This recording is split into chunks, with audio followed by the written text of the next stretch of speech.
Welcome back to another avatar tutorial for Jump Force. Today we're going to be creating Yuno, hands down one of the most popular Black Clover characters and a highly requested one for Jump Force DLC. Firstly, we're going to walk through how to create and customize this character, and then going through the entire moveset that I use, as well as some alternate options if you want to change anything. All of that up next.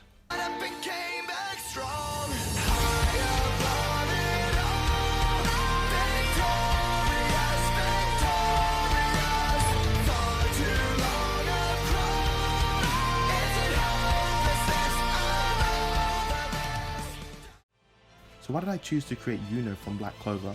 Whilst a very generic choice for an avatar tutorial, Yuno usually stands near the top of most people's DLC wishlist and prediction lists. Love it or hate it, Black Clover is pretty big right now.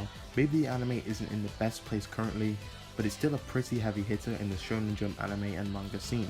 For me, I didn't expect to ever have to do a Yuno avatar tutorial because I was convinced that he would be added as DLC in Season 2.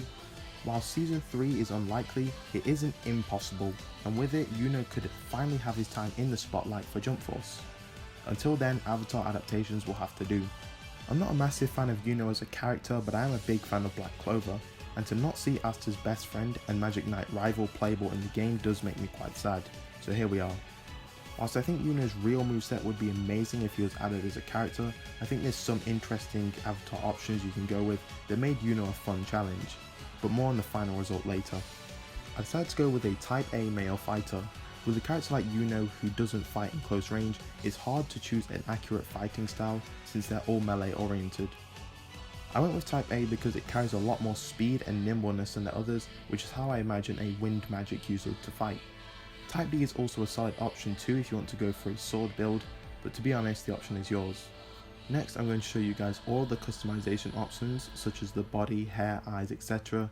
But I will return once that's all done to talk about the outfit and the moveset. See you soon.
Like with many of these avatar creations, the final outfit isn't the best one-to-one matchup.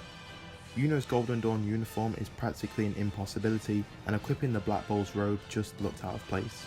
It's for this reason that I decided to go with his plain generic look, but even recreating that perfectly wasn't possible.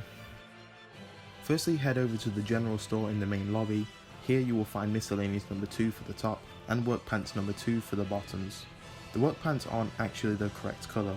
Yuno's like this desaturated purple. However, I ultimately decided that a regular blue looks less out of place than the purple options, all of which are too bright or the size just isn't right. Anyway, head over to the Team Alpha store in the Dragon Ball Z area to find boots number 6. Recreating the outfit wasn't all too easy. As I said, I had to take some liberties, especially when it comes to the bottoms. In game it doesn't look bad, but I would have preferred to have matched the original colour if I could. There aren't many abilities in Jump Force that show a very clear wind element, which is very inconvenient, but luckily there are plenty of other attacks you can adapt to Yuno. If you don't like the moveset that I use, I would highly recommend changing some things around. I'll give some alternate options and reasons for all of that so that the adaptation feels faithful. For Yuno's first ability, I gave him Gallic Gun and made sure to attach the wind element to make the beam green. Plain and simple, this is meant to be Spirit Storm.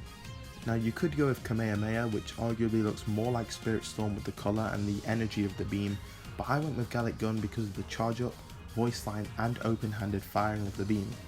I think a good alternate option is Final Impact, since this fires the beam one-handed, which is even more accurate. However, you can't change the colour of the beam on Final Impact, so that definitely ruins it for me. For Yuno's second ability, I went with Draw. There aren't many abilities in Jump Force that specifically look like magic attacks, but I think Draw is a good option for that.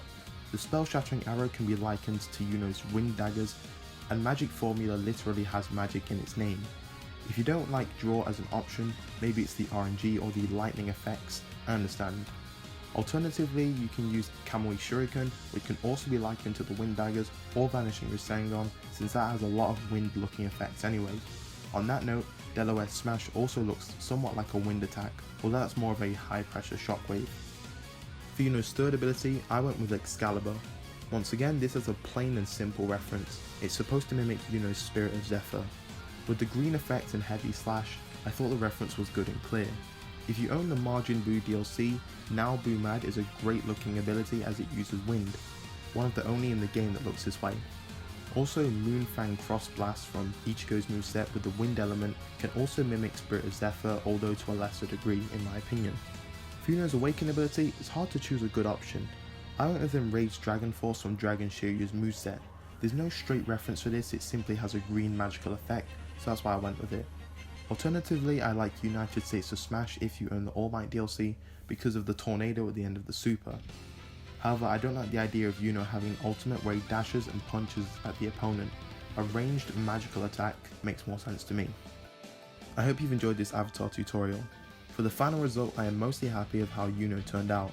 The moveset wasn't too easy, and I did have to do some mental gymnastics, but I am happy with the final result. The final look is mostly okay, but does seem a little off in some areas. Mainly the trousers as well as his eyes look quite strange, but I can't exactly put my finger on what's wrong with the eyes. As for future avatar tutorials, like I've said before, I'm always thinking of other character ideas, so who knows. I remember attempting Mereoleona and Gordon in the past, but they were very difficult. Maybe I should go back to those ideas someday because I definitely have some ideas for those, especially for Mereoleona. Other viable Black Clover characters include Yami Sukehiro and Noelle Silva, with or without her Valkyrie armor. Outside of Black Clover, I've also considered Saiki Kusuo, and another character who has been in the back of my mind is Konohida. Anyway, that's all I have for today's avatar tutorial. I had a lot of fun making Yuno like I do with any character. Before I end this video, please enjoy this short gameplay montage for Yuno, and I will see you in the next video. Bye guys.